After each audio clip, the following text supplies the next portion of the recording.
ഇപ്പോൾ social media trending ആയിക്കൊണ്ടിരിക്കുന്ന bun maska നമുക്ക് വീട്ടിലൊന്ന് ഉണ്ടാക്കി നോക്കിയാലോ. അതിനായിട്ട് നമുക്കൊരു ബട്ടർ വേണം, ഒരു വാനില എസൻസ് വേണം, പിന്നെ ഒരു മിൽക്ക് മെയ്ഡും വേണം, പിന്നെ മെയിനായിട്ട് ബണ്ണും വേണം.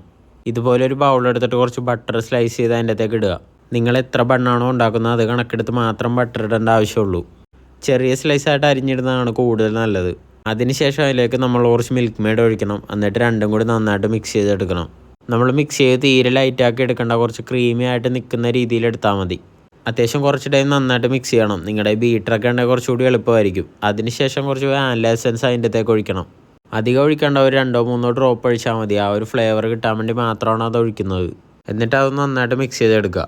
ഇനി അടുത്ത ചെയ്യേണ്ട കാര്യം എന്ന് പറയുന്നത്, നല്ലപോലെ തിളച്ചിരിക്കുന്ന ഫ്രൈ പാനിലേക്ക് കുറച്ച് ബട്ടർ ഒഴിക്കുക. അതൊന്ന് ചൂടായി വരുമ്പോൾ നമ്മൾ ഉണ്ടാക്കാൻ വെച്ചേക്കണ ബണ്ണെടുത്തിട്ട് അതിൻ്റെ അകത്തൊന്ന് മുക്കിയെടുക്കുക. ആ ബണ്ണും ബട്ടറും കൂടി ഒന്ന് സിങ്കാൻ വേണ്ടിയാണ് നമ്മളിങ്ങനെ ചെയ്യുന്നത്. അപ്പോൾ നമ്മൾ എത്ര ബണ്ണാണോ ഉണ്ടാക്കുന്നത് അത്രയും ബണ്ണുകൾ നമ്മൾ ഇതുപോലെ തന്നെ ചെയ്തെടുക്കുക. അതിനുശേഷം നമ്മൾ ഈ ബണ്ണെല്ലാം എടുത്തിട്ട് നമ്മൾ ഇതുപോലെ നടുക്കുന്ന് കട്ട് ചെയ്യണം. എന്നിട്ട് വേണം നമ്മൾ ഈ പ്രിപ്പയർ ചെയ്ത് വെച്ചേക്കണ പേസ്റ്റ് അതിൻ്റെ അകത്തേക്ക് അപ്ലൈ ചെയ്യാൻ വേണ്ടി.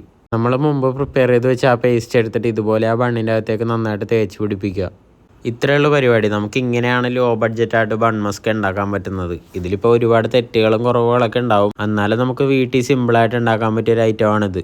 അപ്പം ഞങ്ങളാണെങ്കിലും കഴിച്ച് നോക്കിയിട്ട് എല്ലാവർക്കും ഇഷ്ടമായി. അപ്പോൾ നിങ്ങളും ഇതുപോലെ ഒന്ന് വീട്ടിൽ ട്രൈ ചെയ്ത് നോക്കുക. അപ്പോൾ ഓക്കെ ബൈ, നമുക്കിനി വേറൊരു വീഡിയോ ആയിട്ട് കാണാം.